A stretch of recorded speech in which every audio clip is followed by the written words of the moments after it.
مفصل نوٹ بھی لیے۔ ان یادداشتوں پر مبنی و مشتمل 10 خاکے اور مضامین لندن میں بڑی تیز قلمی سے لکھ ڈالے اور حسب عادت پال میں لگا دیے کہ 1.5-2 سال بعد نکال کر دیکھیں گے کہ کچھ دم ہے بھی یا نیرے سوختنی ہے۔ میاں احسان الہی اور منور حسین سے دوبارہ ان کی اشاعت کی اجازت چاہی، جو انہوں نے بخوشی اور غیر مشروط طور پر دے دی۔ میں نے صاف کرنے کے لیے مسودہ نکال کر دیکھا تو ایک عجیب کیفیت سے دوچار ہوا۔ ایسا محسوس ہوا جیسے یہ سب کچھ کسی اور نے لکھا ہے۔ یہ بھی بالکل عیاں تھا کہ یہ 2 کتابوں کا مواد ہے۔ میں ایک مسودے سے 2 کتابیں برآمد کرنے کا جتن کر رہا تھا کہ منور حسین کا ایک مختصر سا خط موصول ہوا، جس میں انہوں نے لکھا تھا کہ مجھے تو ذاتی طور پر کوئی تامل یا اعتراض نہیں، لیکن ممکن ہے اس کی اشاعت میرے اعزاء و اقربا کو اچھی نہ لگے، لہٰذا ان باتوں اور یادوں کو میرے نام سے منسوب نہ کیا جائے۔ قبل اس کے کہ میں کراچی جا کر ان سے اس موضوع پر مفصل گفتگو کروں، 2-3 مہینے بعد ان کا انتقال ہو گیا۔ میری روداد سن کر میاں احسان الہی نے ٹوٹے پھوٹے لہجے میں کہا کہ مجھے تو کوئی اعتراض نہیں، آپ جیسا مناسب سمجھیں کریں۔ پھر کہنے لگے، بہت دن ہو گئے، اب پاکستان آ بھی جائیے، ہمارے بعد آئے تو کیا آئے۔ بینائی بالکل جاتی رہی، کبھی کبھی مجھے آپ کا چہرہ یاد نہیں آتا۔ یہ کہہ کر وہ پھوٹ پھوٹ کر رونے لگے۔ 37 سال میں نے انہیں دوسری بار روتے دیکھا۔ اب میں عجیب پس و پیش میں مبتلا ہو گیا۔ دونوں کی یادیں اور باتیں ایک دوسرے میں کچھ اس طرح گتھی اور گندھی ہوئی تھیں کہ ان جڑواں سیامی تحریروں کو بے ضرر عمل جراحی سے علیحدہ کرنا میرے بس کا کام نہ تھا، اور نہ یہ ممکن تھا کہ ایک کے نام، مقام اور شناختی کوائف کا تو انکشاف کر دوں اور دوسری کی تلبیس لباس کر کے افسانوی لبادہ پہنا دوں۔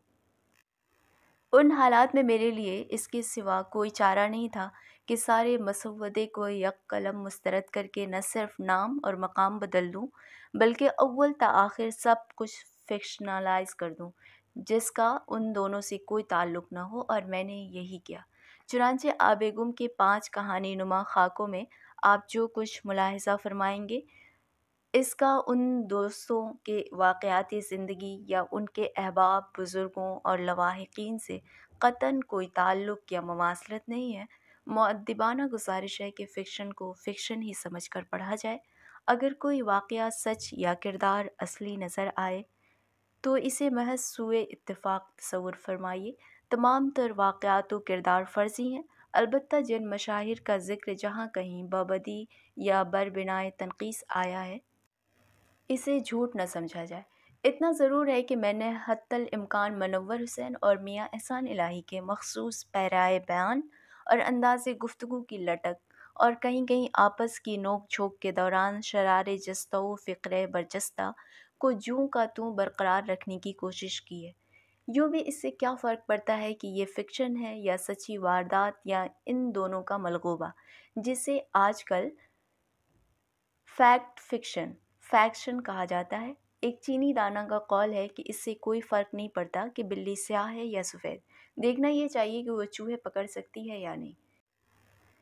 اس پس منظر کا ذکر و وضاحت مجھ پر اس لیے بھی واجب ہے کہ اس کتاب کا اصل محور، محرک اور باعث تصنیف ہر 2 یاران رفتہ کی صحبت اور متاعبات تھے، جو میری زندگی کا نہایت قیمتی سرمایہ ہیں۔ وہ صحبت یاراں میں ہر لمحے کو ایک جشن سمجھ کر گزارتے تھے۔ اس قرض اور نعمت عظمیٰ کا اخفا بددیانتی ہوگی۔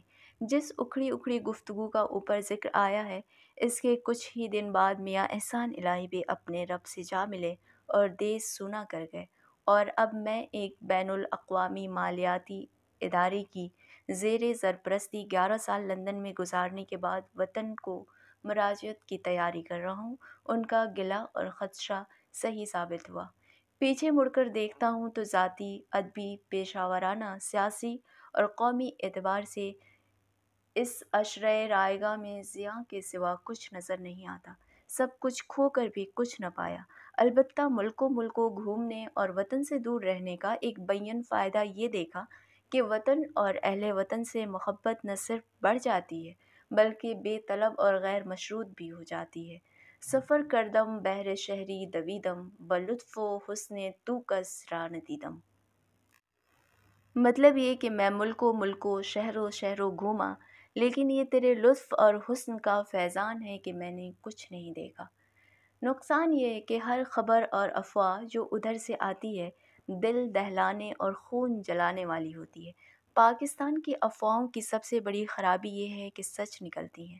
یہ عمل 10-11 سال تک جاری رہے تو حساس آدمی کی کیفیت سیسموگراف کی سی ہو جاتی ہے، جس کا کام ہی زلزلوں کے جھٹکے ریکارڈ کرنا اور ہمہ وقت لرزتے رہنا ہے۔ یوں محسوس ہوتا ہے جیسے ہماری سیاست کا قوام ہی آتش فشاں لاوے سے اٹھا ہے۔ دن رات ہے ایک زلزلہ تعمیر میں میری۔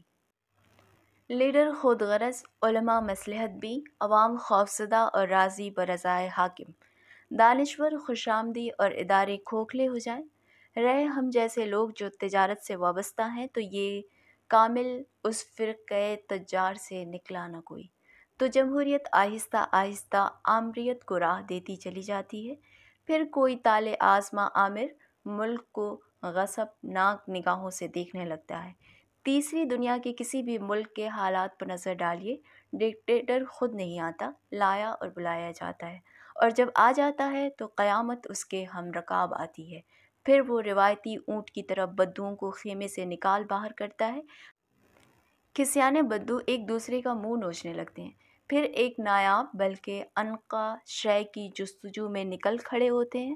مطلب یہ کہ اپنے سے زیادہ غبی اور تابعدار اونٹ تلاش کر کے اسے دعوت دینے کے منصوبے بنانے لگتے ہیں تاکہ اس کی پیٹھ پر بیٹھ کر اپنے خیمے میں رہ سکیں اور آقائے سابق الانعام یعنی پچھلے اونٹ پر تبرہ بھیج سکیں۔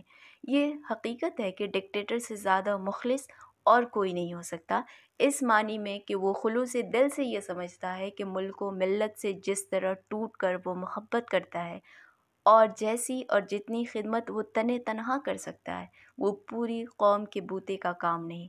وہ سچ مچ محسوس کرتا ہے کہ اس کے جگر میں سارے جہاں کا درد ہی نہیں، درما بھی ہے، نیز اسی کی ذات واحد خلاصۂ کائنات اور بلا شرکت غیر سرچشمہ ہدایت ہے، لہٰذا اس کا ہر فرمان بمنزلہ صحیفہ سماوی ہے۔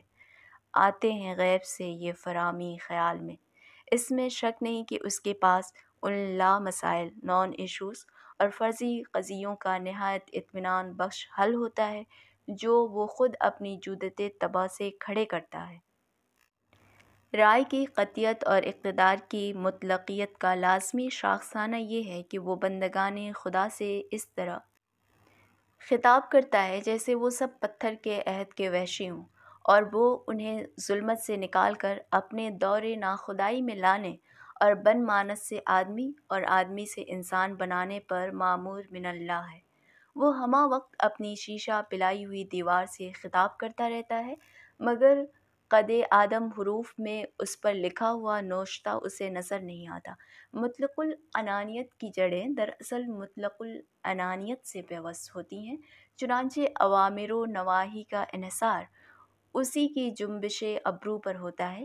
انصاف کی خود ساختہ ترازو کے اونچے نیچے پلڑوں کو اپنی تلوار کا پاسنگ کبھی اس پلڑے اور کبھی اس پلڑے میں ڈال کر برابر کر دیتا ہے۔ ہر کے آمد عدالت نو ساخت۔ ایسی سرکار دولت مدار کو مابدولت مدار کہنا زیادہ مناسب ہوگا۔ نقل کفر کفر نہ باشد۔ مرزا عبدالودود بیگ تو جو ابتدا میں ہر حکومت کی زور شور سے حمایت اور آخر میں اتنی ہی شد و مت سے مخالفت کرتے ہیں، ایک زمانے میں اپنے کان پکڑتے ہوئے یہاں تک کہتے تھے کہ اللہ معاف کرے، میں تو جب اعوذ باللہ من الشیطان الرجیم کہتا ہوں تو ایسا محسوس ہوتا ہے جیسے رجیم سے یہی رجیم مراد ہے، نعوذ باللہ ثم نعوذ باللہ۔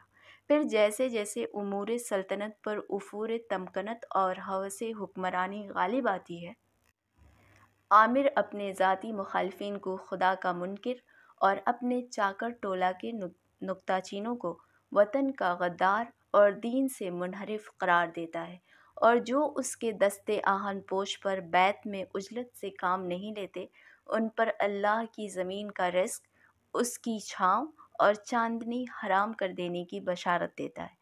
ادیبوں اور تلاميذ الرحمن کو شاہی مطبخ کی بریانی کھلا کر یہ بتلاتا ہے کہ لکھنے والے کے کیا فرائض ہیں اور نمک حرامی کسے کہتے ہیں، اور وہ یہ جانتا ہے کہ ادب اور صحافت میں ضمیر فروش سے بھی زیادہ مفید مطلب ایک قبیلہ ہوتا ہے جسے مافی الضمیر فروش کہنا چاہیے۔ اس سے وہ تصدیق کراتا ہے کہ میرے عہد میں اظہار و ابلاغ پر کوئی قدغن نہیں، مطلب یہ کہ جس کا جی چاہے جس زمین اور جس بحر میں قصیدہ کہے، قطعاً کوئی روک ٹوک نہیں، بلکہ وزن بحر اور عقل سے خارج ہو تب بھی ہم حارج نہیں ہوں گے۔ با مثال امر قصائد نو کے انبار لگ جاتے ہیں، روز ایک تازہ قصیدہ نئی تشبیب کے ساتھ۔ جیسے اور دور گزر جاتے ہیں، یہ دور بھی گزر گیا، لیکن کچھ لوگ ایسے خوفزدہ اور چڑھتے سورج کی پرستش کے اتنے عادی ہو گئے تھے کہ سورج ڈوبنے کے بعد بھی سجدے میں پڑے رہے۔